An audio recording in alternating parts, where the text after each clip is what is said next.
നീ ആവശ്യമില്ലാത്ത കൂടുതൽ ചിന്തിക്കാനും വേണ്ട. നരയൊക്കെ വരും. ഞാൻ കണ്ടല്ലേ ഏട്ടാ.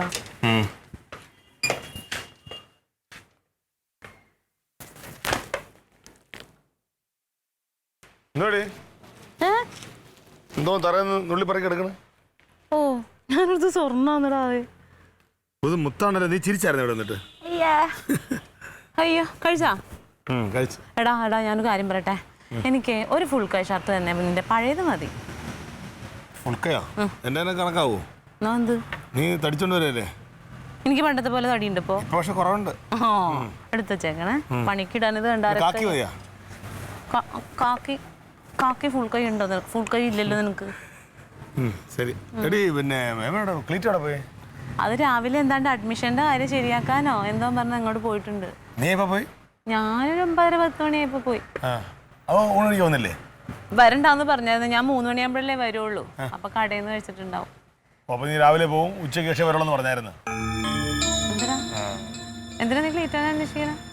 പിന്നെ നിന്റെ ഫോൺ അവിടെ? ഫോൺ നിന്റെ ഉള്ളിലുണ്ട്. അവന് ഫോണൊക്കെ വരുന്നില്ലേ ഇപ്പൊ? എപ്പോഴും ഫോണിൽ തന്നെ ഒരു കറ കിടക്കണ ഫോണും കൊണ്ട്. പിന്നെ പെറ്റിട്ടത് ക്ലീറ്റോനെ ഫോണും കൊണ്ടല്ലേ. അതാ ചെവിട്ടിലാണ്ട് പറ്റി പിടിപ്പിച്ച് ഇങ്ങനെ വെച്ചേക്കാന്നാ തോന്നണേ. എപ്പോഴും ഫോണാ. വേറെ ആരെങ്കിലും ഫോൺ വരാറുണ്ടോ അവന്? ആരുടെ?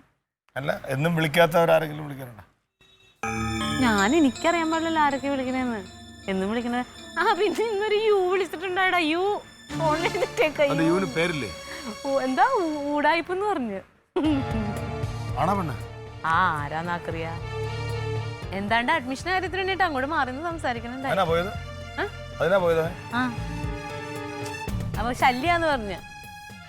എന്താ നിന്റെ പ്രശ്നമുണ്ടോ? പൈസ ഒരു പൊതുപ്രവർത്തനല്ലേ? ആണായാലും പെണ്ണായാലും വിളിച്ചപ്പോ എന്താ കുഴപ്പം? എന്താന്ന്?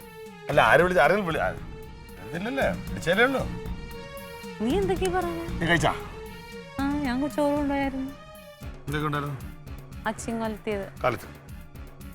എടാ നീ ഇത് നടന്നു പോണേ? ജംഗ്ഷൻ വരാന്ന് പറഞ്ഞു. ഞാൻ എടപ്പള്ളിയിൽ നിന്ന് കയറി പോകുമ്പോ ഒന്നുമില്ലല്ലോ. അയ്യോ, എന്റെ മോളിൽ നിന്നൊന്നും കഴിച്ചില്ലേ? അല്ലെ വിരലും നിന്നോണ്ടിരിക്കണ്? കഴിച്ചു നാത്തോനെ. അവിടെ ചാരി നിക്കാതെ അവന്റെ ഒരു പഴയ ഷർട്ട് എടുത്ത് വെക്ക്. ഫുൾ കൈ പണിക്കിടാൻ വേണ്ടിട്ടാ തരാന്ന് പറഞ്ഞവൻ കേട്ടാ.